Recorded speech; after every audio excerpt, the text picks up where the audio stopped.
The sound of laughter still echoed through the chandeliers when the room went silent. I remember that exact second. The soft hiss of the champagne bottle, the flash of my mother's forced smile, and then my father's voice, calm, casual, dangerous in its simplicity. "Sweetheart," he said, stepping toward me with his hand in his pocket. "Mind if I borrow a few dollars?" It was my 30th birthday. The kind where you're supposed to feel like your life has finally clicked into place. I stood in a ballroom overlooking the Karachi coastline, gold silk dress hugging my body, a smile carefully painted across my lips. The scent of roses and vanilla cake floated around me. And then his words cut through it all. "Few dollars. From my father.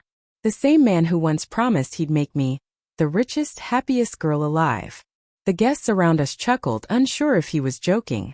My wealth manager Zara froze by the champagne table. I met her eyes, searching for a signal. Was this a prank, a misunderstanding?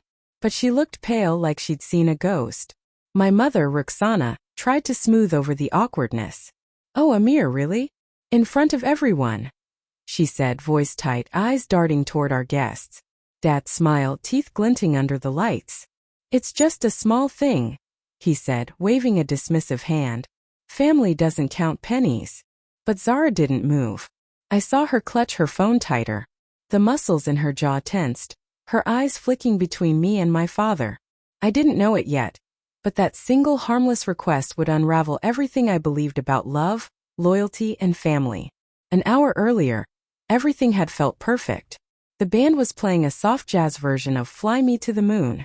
My friends from university had flown in, my colleagues mingled with my cousins, and my boyfriend Adnan was by my side looking effortlessly polished in his black tuxedo. He'd organized everything, from the custom cake to the glowing LED backdrop that read, "Happy 30 Layla." I'd built a life that looked immaculate from the outside. Successful career, luxury apartment, a growing investment portfolio. Dad used to boast about me at every dinner party, calling me his retirement plan. We'd laugh. I thought it was a joke. Now, watching him shuffle nervously near the gift table, I felt something strange stir inside me. A mix of confusion and embarrassment. He hadn't looked right lately.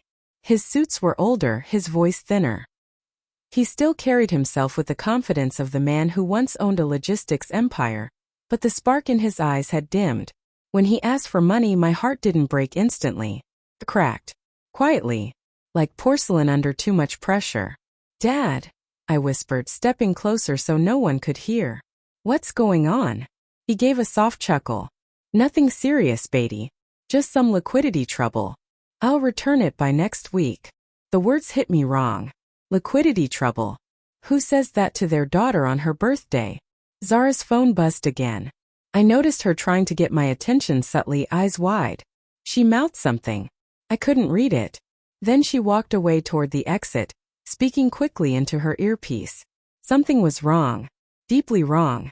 I followed her out after a few minutes, pretending to check the decorations. Outside the ballroom, the hotel corridor was cool and quiet. I found Zara standing near the reception desk, whispering to someone on the phone. Her normally calm tone was gone. She sounded panicked. "Lock it down," she said sharply. "I don't care whose name is on it. Freeze everything." I froze in place. "Zara." She spun around. Her face drained of color. "Layla, you need to stay calm," she said, lowering her voice. "There's been an issue with one of your accounts." My pulse kicked up. "What issue?" She hesitated. "The offshore one. Your father's name just triggered a withdrawal request. $500,000. My mind blanked. "What?" Zara nodded slowly. "He's already moved it. Or at least tried to." I felt the floor tilt beneath me. The air tasted metallic. That can't be right. Dad doesn't even have access. "He does," she interrupted softly. "He had power of attorney when you opened it. Remember? Back when you started your business. You never revoked it." I remembered. Of course I did. I'd been 24, naive, and proud that my father trusted me with real investments. I never imagined he'd need to borrow from me, much less take $500,000 without asking. I stumbled back against the marble wall. "He wouldn't," I whispered. "He wouldn't do that." Zara's eyes softened, but she didn't say otherwise. He already did, Layla. And then, as if fate had rehearsed the timing perfectly, 2 security guards appeared at the end of the hall. Inside, the laughter had returned. Guests were sipping champagne again, the moment forgotten. My father was at the center of it all, telling one of his old stories about business trips to Singapore, charming everyone like nothing had happened. When the security guards entered, the shift in the air was instant. A murmur spread across the room like static. The manager, an older man in a navy suit, whispered something to Zara. She nodded grimly. My stomach twisted into knots. Then, as the music cut off, the manager approached my father. "Mr. Amir Khan?" he said. Dad blinked. "Yes. Sir, I'm going to have to ask you to come with us." The silence that followed was deafening. Every head turned. I saw Adnan take a step toward me, confusion on his face. "What's the meaning of this?" my father demanded, his voice rising. "Do you know who I am?" Zara looked at me. I nodded, though I had no idea what I was agreeing to. The manager said quietly, "Sir, we received a report of unauthorized financial activity linked to a guest under this reservation. We need to verify a few things." "Financial activity?" my father repeated, voice cracking for the first time. "This is absurd. My daughter invited me here." He turned toward me, his expression pleading, eyes shining with disbelief. "Layla, tell them." I wanted to. God, I wanted to. But my throat locked. Words refused to form. Because in that moment, as I looked at him, his trembling hands, the sweat forming near his temple, I realized he wasn't just scared. He was caught. And then he whispered, low enough for only me to hear, "Please, Beatty, don't let them see." That broke me. Not because he was asking for help, but because deep down I knew exactly what he didn't want them to see. As they escorted him toward the exit, guests began whispering in clusters. My mother followed them, heels clacking, shouting for them to stop. Adnan grabbed my arm, his voice low and urgent. "What's going on, Layla?" I couldn't answer. I just stood there, staring at the half-empty champagne glass in my hand. My birthday. My celebration. And my father being taken out under suspicion of theft. The lights felt too bright, the laughter too cruel. Somewhere behind me, someone asked, "Wasn't that her dad?" Another voice whispered. "He looked nervous all night." I forced myself to breathe. Zara approached quietly. "I froze the account," she said. "Nothing's gone through yet." My mind buzzed with static. I nodded numbly. "Thank you." Then I asked the question that had been clawing its way up my throat since the moment I saw him ask for money. "Zara," I said quietly, "why would my father do this?" She hesitated. "Maybe you should look at the account logs yourself." That night, after the guests had gone and the ballroom was empty, I sat alone under the flickering chandeliers. The cake was untouched, the gifts unopened. I could still smell my father's cologne in the air. My phone vibrated, a message from Zara. "You need to see this. It's not just one withdrawal. Check the logs for the past 3 months. My hands trembled as I opened the file. And what I saw made my blood run cold. It wasn't just 500,000. It was close to 2 million. Transferred in small, careful amounts, all to accounts linked to companies I didn't recognize. But one of them bore a name I'd seen before. Adnan Holdings. My boyfriend's company. The champagne glass slipped from my hand and shattered on the floor. I couldn't breathe. The screen's glow reflected off the marble tabletop as I scrolled through the transaction logs again. Each line burning deeper into my mind. Every transfer, every withdrawal meticulously timed. Dates that overlapped with business trips Adnan said he took for investment meetings. Amounts that started small. 10,000 here, 20,000 there. Growing larger as weeks passed. By the end, the figure blurred before my eyes. $1,987,000. My stomach turned. The room tilted. My heartbeat pounded against my ribs so violently I thought it might shatter them. Adnan Holdings. The name mocked me from the digital ledger like a scar I'd missed seeing form. I pressed my trembling hand against my forehead. "No," I whispered. "There has to be some mistake." But Zara's voice came through the phone, quiet, steady, like she'd rehearsed it for me. "I wish it was, Layla." I felt the tears before I even realized I was crying. They hit the screen, smudging the numbers that had become my undoing. "Are you sure?" My voice cracked like thin glass. Adnan wouldn't. He couldn't. He doesn't even know about this account. Zara hesitated. Layla. His name is on the transfer authorization forms. I double-checked the metadata. The requests came from your father's device, but the receiving credentials belong to a company under Adnan's ownership. Her words sliced through me like a scalpel. I thought of Adnan's smile earlier that night, the warmth of his hand on the small of my back when we cut the cake, his whisper. You deserve everything, Layla. He said it with such conviction. I believed him. But now the phrase looped in my head, twisted, corrupted. You deserve everything because I already have it. The sound of rain began tapping against the ballroom's tall glass windows. Karachi's night sky had turned to storm, a fitting mirror for the chaos in my chest. The guests had long gone. Only the faint echo of the band's earlier melody lingered like a ghost in the air. I took my clutch, gathered what dignity I could, and walked out of the hotel before anyone else could stop me. Zara offered to drive, but I refused. I needed silence. Space. The solitude of disbelief. By the time I reached my apartment overlooking Clifton Beach, it was past midnight. The city lights shimmered below, blurred through the wet glass of my car window. My heels clicked on the floor like a metronome marking each heartbeat of dread. Inside, I threw my clutch on the couch and went straight for the liquor cabinet. I wasn't a drinker, not really, but the burn of whiskey felt cleaner than the ache inside me. My phone buzzed again. Adnan. Hey love, I'm so sorry about tonight. What happened with your dad? Everyone's talking. Adnan. Want me to come over? I stared at the messages until they blurred. My thumb hovered over the keyboard, shaking. I could confront him. I could scream, accuse, demand answers. But some terrified, broken part of me wanted to believe there was an explanation. Instead, I typed one word. No. Then I powered the phone off. The next morning, sunlight poured into my apartment like a cruel joke. My head throbbed. My dress from last night was still crumpled on the armchair. The scent of my father's cologne clung faintly to the fabric. I made coffee, but it tasted like guilt. Zara came over around noon, dressed sharply as always, her hair perfectly pinned back. But her eyes, they carried exhaustion. I've been digging all night, she said, setting her laptop on the table. You need to see this. The spreadsheet she opened looked endless. Dozens of shell companies, layered accounts, transfers that ping-ponged between names I didn't recognize, but one pattern emerged clearly. My father initiated the movements, Adnan received the endpoints.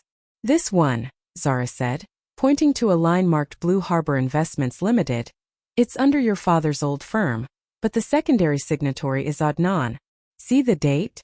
2 weeks before your birthday. I stared at it numbly. So they were in this together. I think so, she said softly. At least financially. The words hung in the air like smoke. I didn't want to believe it. Not my father, not the man who'd taught me to save, to work hard, to build something of my own. And not Adnan, the man who'd promised to love me through every storm. But the evidence sat before me, black and white and brutal. There was no denying it anymore. Why? I whispered. Why would they do this? Zara hesitated. Maybe you should ask them. That night I did. I called Adnan, my voice steady but cold. Dinner. My place. 8 p.m. He hesitated only for a moment.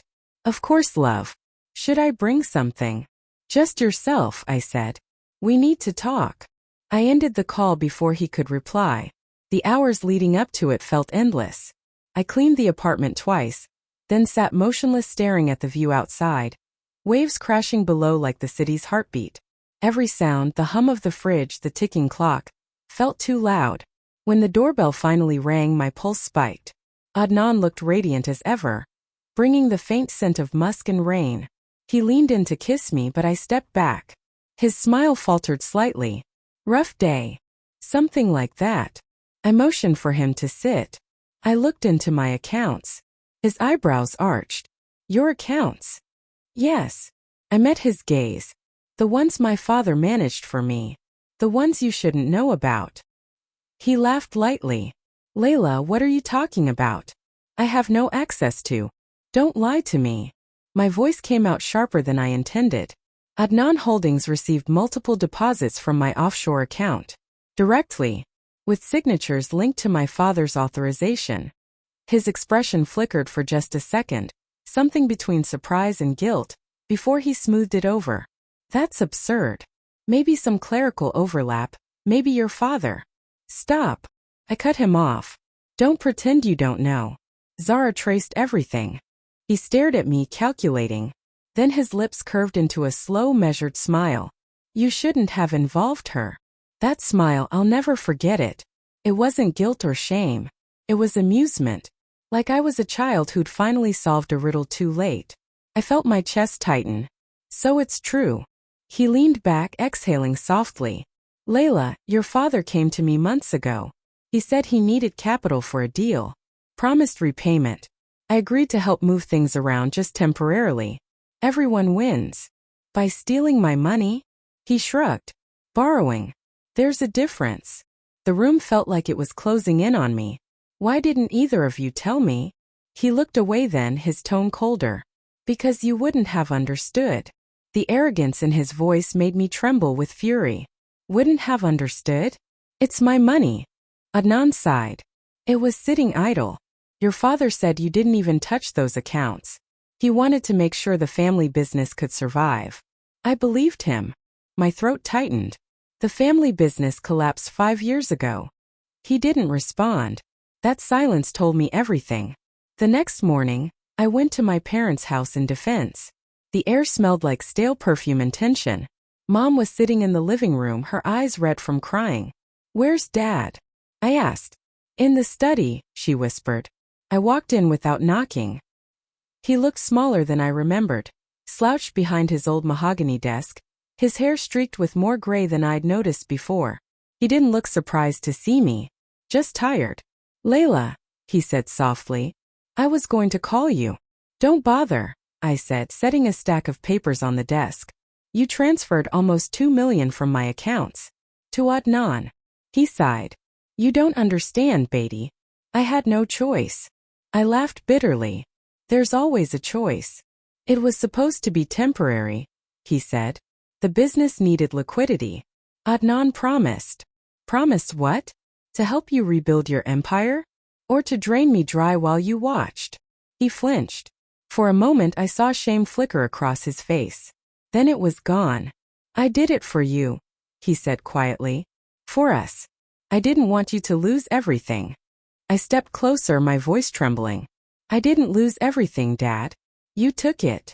The silence that followed was suffocating. The man I once called my hero now looked like a stranger wrapped in regret. And when I finally turned to leave, his words followed me like a curse. Layla, it wasn't just Adnan. I stopped at the door. What do you mean? He looked up, eyes glistening. Your mother knew. For a long moment, I stood frozen at the threshold of my father's study. His words echoed inside my skull like a cruel bell. Your mother knew. The air around me thickened. The ticking clock on the wall grew louder, crueler, slicing the silence into jagged beats. I turned slowly. What did you just say? My father rubbed his temples, his voice shaking. Your mother was the one who convinced me to ask Adnan for help. She said it was better to keep the money in the family. She thought it would protect you. Protect me. The words burned my throat. She watched you drain my accounts, I whispered. And she called that protection? He shook his head weakly. It wasn't supposed to happen this way. We just needed to move it temporarily until the business turned around. But Adnan, he saw an opportunity. I laughed bitterly. So you're blaming him now? He looked up at me with watery eyes. He played us all, Layla. For the first time I saw it, the flicker of true fear behind his expression. He wasn't just ashamed. He was scared. Adnan's not who you think he is, he said quietly.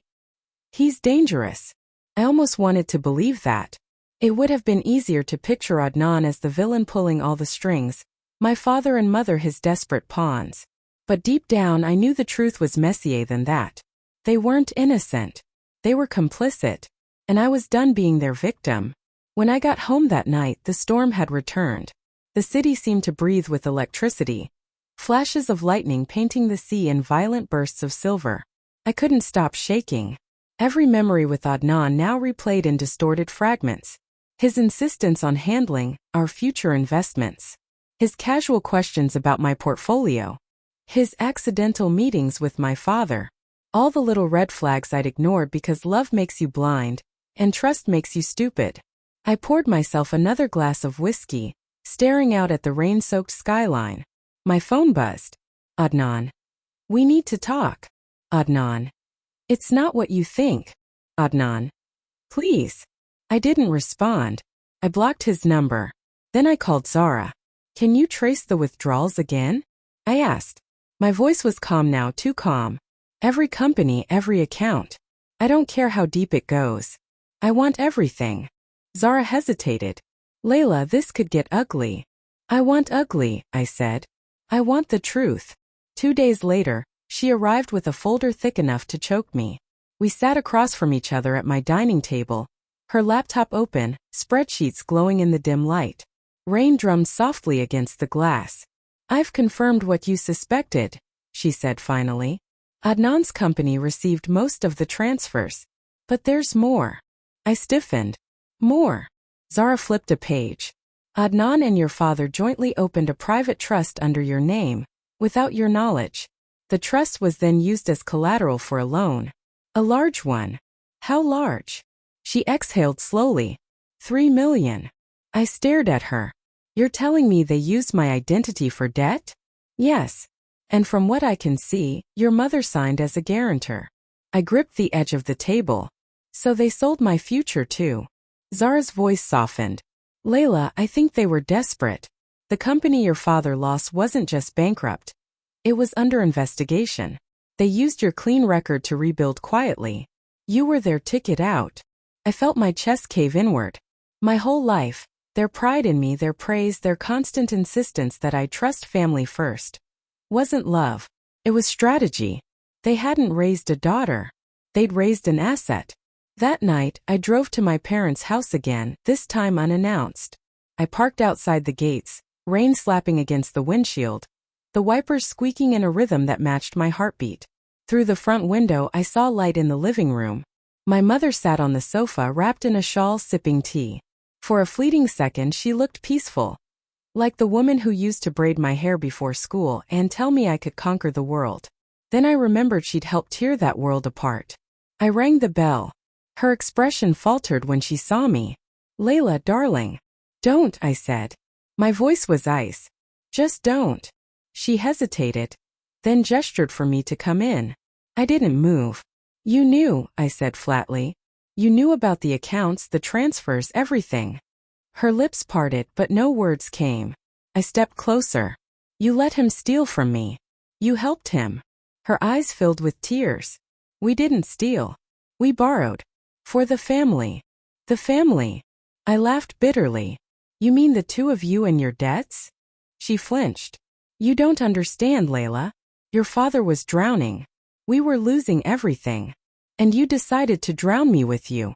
Tears spilled down her face. We thought we could fix it before you ever found out. Adnan promised. I cut her off sharply. Stop saying his name like he's your savior. He's the reason I'm standing here with nothing. She sank into the sofa, covering her face. I just wanted us to stay together. I stared at her for a long moment. For all her guilt, all her tears, there was no remorse. Just self-pity. That was the moment I realized something. Forgiveness was never coming. Not from them, not for them. The only thing left was justice. And I would deliver it myself. Over the next week, Zara and I worked quietly. We compiled evidence, transaction logs, signed authorizations, emails, even text messages. I'd never imagined I'd build a case against my own blood. But rage has a strange way of clarifying purpose. Then one morning, Zara called me with a tone that sounded almost triumphant. I found it, she said. The key. The key to what? She smiled grimly. To ending them. She sent me a file labeled Bridgeport Agreement. Inside was a legal document outlining a fake investment deal between Adnan Holdings and my father's defunct company. It detailed a promise to repay $2 million to me. It was the proof I needed. Proof that they'd manipulated my funds, falsified records, and laundered the money through offshore subsidiaries. Enough to ruin them both publicly and legally. But there was one clause that froze my blood.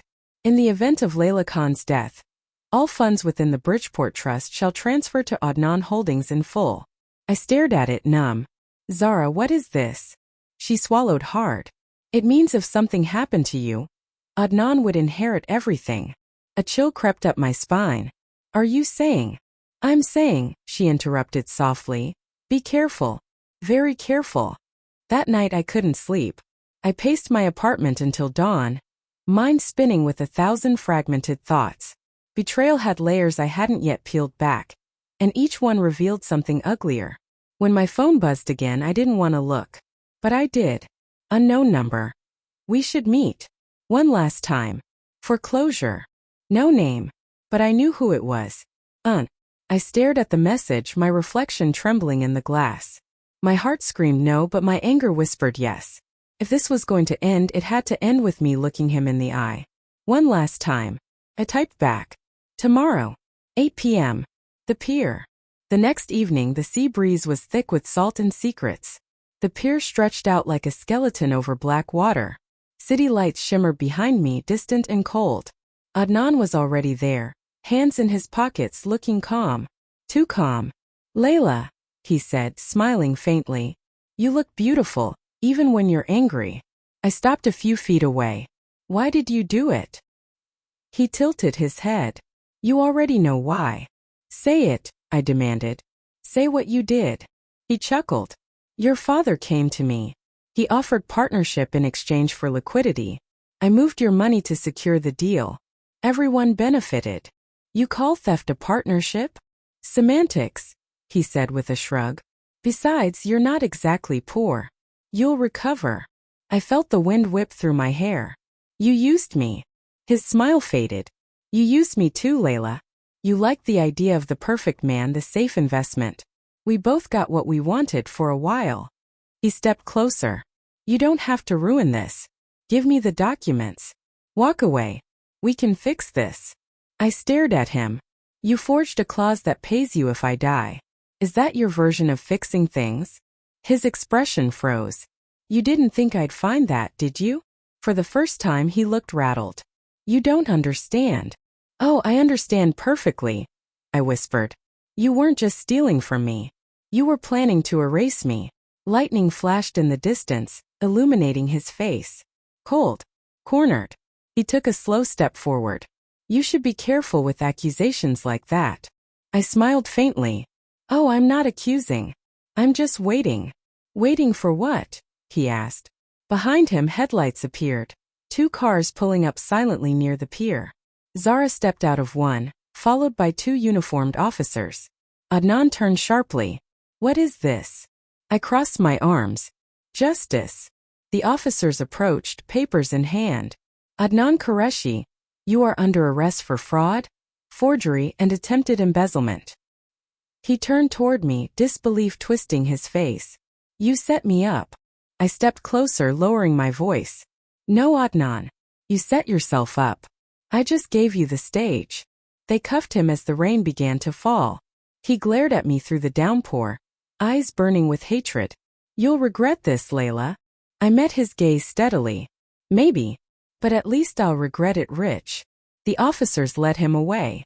The storm raged harder. But even as his car disappeared into the wet horizon, I knew this wasn't the end. Because Adnan wasn't the only one who betrayed me. Next was my family.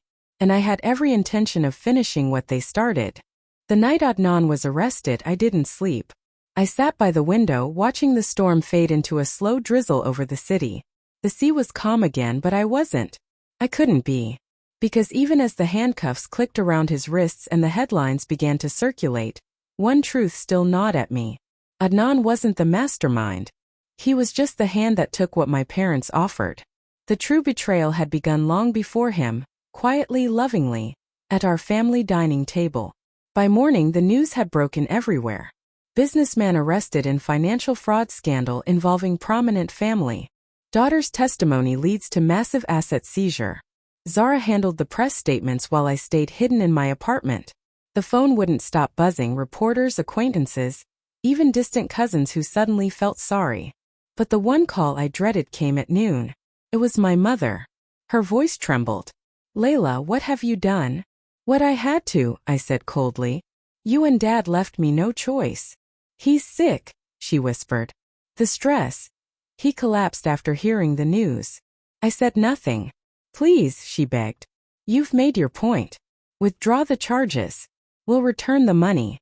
Just stop this before it destroys us. A bitter laugh escaped my throat. Destroy us? You already did that. You destroyed us when you turned my trust into a currency. Her silence was sharp, suffocating. Then quietly, you sound just like him. She hung up. For a long time I stood there with the phone in my hand, shaking. Maybe she was right. Maybe I was becoming like him, cold, relentless, transactional. But how else do you fight people who trade love for leverage? You learn their language.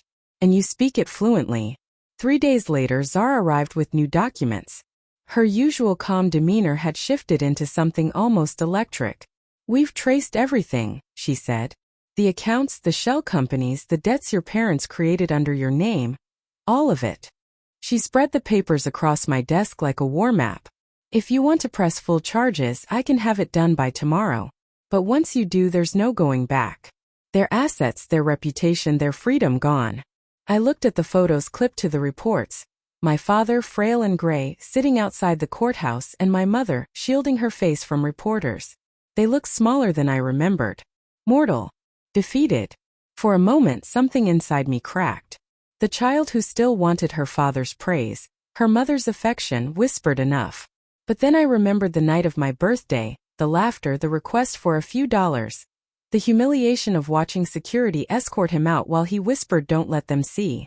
And I realized forgiveness was a luxury they never gave me. Do it, I said quietly. File everything.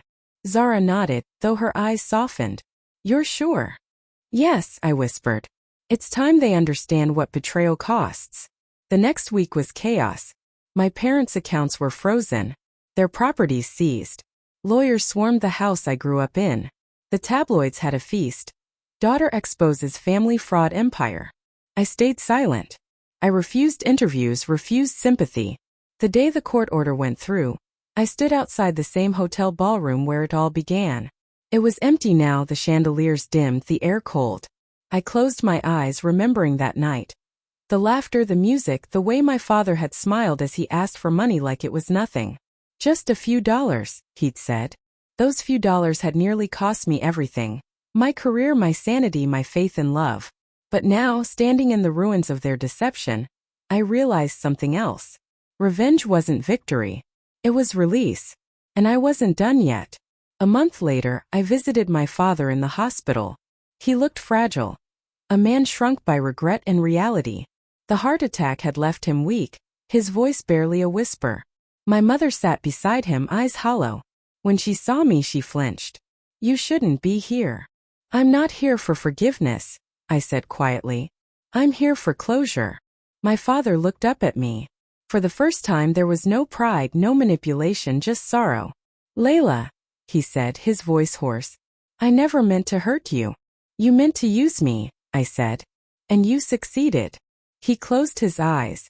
I thought I was saving the family. No, Dad. You were saving yourself. For a moment, his hand trembled as if he wanted to reach for mine. But I didn't move. I wanted to feel something, grief, pity, love. But all I felt was emptiness. I've settled the debts, I said finally. Your accounts are closed. You'll have enough for your treatment, but nothing more. He nodded weakly. You took everything. No, I said softly. You gave it away. Then I turned to leave. My mother didn't stop me this time. Outside the hospital, Zara was waiting by the car. She didn't say anything. She just handed me an envelope. Inside was a single page. The final balance sheet of the recovered funds. Nearly all of it restored. But beneath it, she'd added a line in her neat handwriting. Accounts closed. Circle complete. I looked out toward the sea, where the sun was sinking into gold and crimson. The storm that had ruled my life for months was finally over. And yet, a strange sadness lingered. Zara glanced at me. You did the right thing. Maybe, I said. But it doesn't feel right. She smiled faintly. That's because you still have a heart. People who lose everything usually don't. I looked at her, and for the first time in months I felt something close to peace. 2 weeks later I received a letter. Handwritten. The envelope smelled faintly of sandalwood, my father's old cologne. My dearest Layla, if you're reading this, it means I'm gone.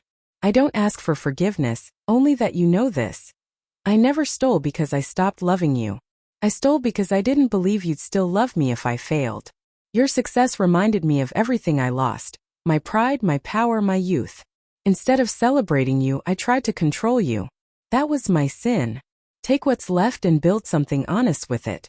Let the name Khan mean something better than what I made it. Love, Dad. Tears blurred the ink until the words bled together. For the first time I cried not out of anger but grief. Because despite everything, a small part of me still loved the man he used to be.